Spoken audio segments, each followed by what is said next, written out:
تصرف کنن و این سرزمین کانادا به این دوتا گرایش داره. پیامی که خود آمریکایی‌ها دارن میدن، چون آمریکایی‌ها کانادا رو یه ذره جای لومپنی میدونن که این هی میخواد متمایل بشه به اون نماد آمریکا جکشوار، هی متمایل میشه به نماد، یعنی سرزمین کانادا تصرف میخواد بشه از سوی سایر که آدم پسته است. این عشق مثلثی اول. عشق مثلثی دوم، عشق بین جک همون نفر اول با اون یهودیه، یعنی بنجامین، در مورد اون دکتره، زن دکتره آمریکایی است، جولیت. یعنی اصل سرزمین و تمدن اصلی غرب نمادش میشه جولیت، این یهودیه بنجامین میخواد این دو، تا الان این دنبال این بوده، یعنی تفکر یهود، حالا برای اون رقیب پیدا شده، خود تفکر آمریکایی ایستاده روبروش. اون صحنه که با هم شطرنج بازی میکنن جک و اون یهودیه، اون نماد اینه که بریم شطرنج بازی میکنیم، تصرف کنیم این جزیره رو، مدیریت بر این جزیره. اون میگه جزیره من، یعنی یهودیه میگه این دنیا مال منه، جزیره من شما رو از این جزیره‌ام بیرون میکنم. و جک میسته روبروش، آخرش ما هم به توافق میرسن. در آخرین قسمت این فیلم وقتی همه از این جزیره فرار میکنن میرن توی آمریکا، دوباره مجبور میشن برگردن، که پیامش اینه که از اوتوپیا و مدینه فاضلی لیبرال هیچ کس نمیتونه به جای فرار کنه، هر کجا برید باید برگردید. ایدئولوژی متفاوتی وجود نداره. آقای جوزف استگلیتز میگه نئولیبرالیسم دورش تمام شد، فرانسیس فوکویاما میگه نابود شد دیگه، همه قضایا میگه این خبرا نیست. حرف اول و آخر شده لیبرالیسم و این جزیره و بهشت جهان همین وضع موجوده و باید برگردید. نیمه شعبان امسال مقام معظم رهبری فرمود چی؟ منتظر کیه؟ کسی است که به وضع حفظ وضع موجود قانع نیست. توی این فیلم برعکس میگه که وضع موجود همین جزیره جهانیه و شما هیچ راه دیگه ندارید، اگر از اینجا برید بیرون دوباره باید برگردید. اونا دو نفری که با هم توافق میکنن برگردن همین دوتا رؤسا، یعنی اون یهودیه بنجامین و همین جان لاک. بالا سر کی؟ بالا سر جنازه همین جک شپارد، بالا سر جنازه جان لاک. یعنی آخرین پلنی که شما تو این فیلم سری 84 میبینید، این فیلم چون گفتم ما دیگه سری پنجمش پخش میشه از آمریکا و قراره تا سال 2011 سری ششمش هم ساخته بشه، پخش بشه.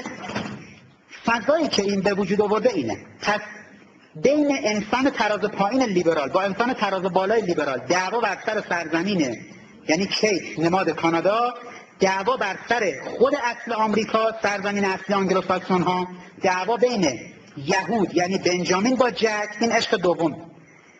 عشق سوم عشق مثلثی اون زن کره‌ای با شوهرش و با فاسقش که آمریکا به اصطلاح علاقه به آمریکا داره. عشق بعدی عشق پنلوپه به همون دزموند دیوید هیومه که موجب تعلیق فیلمه. عشق بعدی عشق سعید مسلمونه به اون زن آمریکایی شانونه که نشون میده مسلمون ها نمیتونن سرزمین آمریکا رو تصرف کنن و از اونها بچه دار بشه. از تمدن اسلامی، پیوند تمدن اسلامی با تمدن غربی بچه‌ای به دنیا نمیاد. اون یه نفرم که به این از بیرون این تمدن به این زن آنگلوساکسون علاقه داشت، این زن کشته میشه وسط فیلم. یعنی این زنه رو حذفش میکنن، میکشنش که در واقع اثری نمونه از این که یکی از اینا تصرف میشه و بچه‌ای میمونه که اون بچه قراره تمدن دورگه به وجود بیاره. عشق آنالوسیا به سایر هست، یعنی تمدن لومپنیه، یعنی آمریکای لاتینی ها عشقشون به قسمت لومپنی آمریکاست. عشق روز به همسر آنگلوساکسون خودشه. شما صحنه‌ای که توی این فیلم می‌بینید صحنه علاقه این پیرزن سیاه‌پوست به یه شوهر پیرمرد سفیدپوستی داره. القا میکنه این دوتا، می‌بینید چقدر به هم علاقه دارن. این زنی که تمدن آفریقایی بوده در جوانی‌هاش علاقه‌مند شده به تمدن سفیدپوست، آغوششو باز کرده دیگه تصرف شده. حالا ببین چه در فراق هم دیگه عین دوتا مرغی که مرغ عشقی که از هم دور میافتن چجوری مریض میشن. لذا اون تمدن که اصلا تصرف شده رفته، بخشای بعدی رو القا میکنه.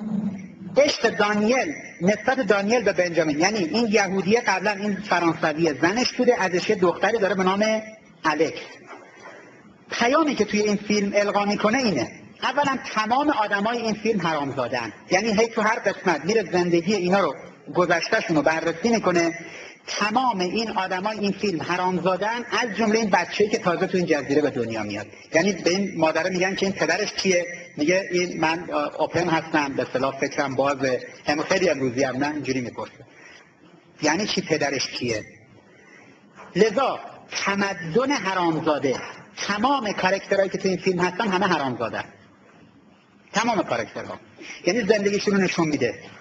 آمارهای رسمی که بالای 54 تا 56% هست بچه‌هایی که به دنیا میان پدراشون معلوم نیست کیان، اخیراً در شمال شرق آمریکا در خود نیویورک، بوستون تا خود واشنگتن دادگاه‌هایی به وجود اومده. این دادگاه‌ها به اصطلاح مجوز میدن به پدرها که پدرها بچه‌هاشون رو برن تست ژنتیکی کنن، معلوم بشه که این تست دی ان ای کنن ببینن این بچه مال خودشون هست یا نه. کار به این اقتضا کشیده. آمار غیر رسمیش فقط مال فرانسه 92%. 92% بچه‌ای که توی فرانسه به دنیا میان اصلا پدراشون معلوم نیست کیان. یعنی یک تمدن زنازاده. حالا پیام جامعه لیبرال تو این فیلم اینه که آقا این بهشتی که می‌بینید وجود داره، هیچ کدوم از آدم‌ها سر جای خودشون نیستن. البته تو این فیلم اون کشیش مسیحی که سیاه‌پوسته، آفریقاییه، گنگستر، قاچاقچی مواد مخدره، هارون رو غسل تعمید میده، اون بچه کوچولو رو. پیام دوم فیلم اینه که نئولیبرالیسم آخرین راهه. هیچ راهی بشر نداره. یادتونه تو استراتژی ناتو برای قرن 21 چی گفتیم؟ گفتیم حرف اصلیشون ایدئولوژیشون اینه که نئولیبرالیسم، به اون بیایید. پیام اصلی فیلم اینه که نئولیبرالیسم آخرین راهه. تو این فیلم سهم هر تمدن رو روشن کرده. میگه در این جزیره جهانی مسلمان‌ها فقط تابعن، باید ما بهشون بگیم. یعنی اون سفیدپوستا میگن تو کجا برو کجا بیا، سیاه‌پوستا همینطور، چینی‌ها همونطور، ژاپنی‌ها، کره‌ای‌ها. تنها کسایی که میشینن تصمیم میگیرن برای سرنوشت جزیره آنگلوساکسون‌ها. خود به خود کسی که این فیلمو میبینه بهش القا میشه اگر رفت تو سازمان ملل باید بشینه تا آنگلوساکسون‌ها براش تصمیم بگیرن. پیام بعدی فیلم اینه که جزیره جهانی همون بهشت لیبرالیسمه که بشر راه برون رفتی از اون نداره، یعنی همون حفظ وضع موجود، و اگر بره باید برگرده.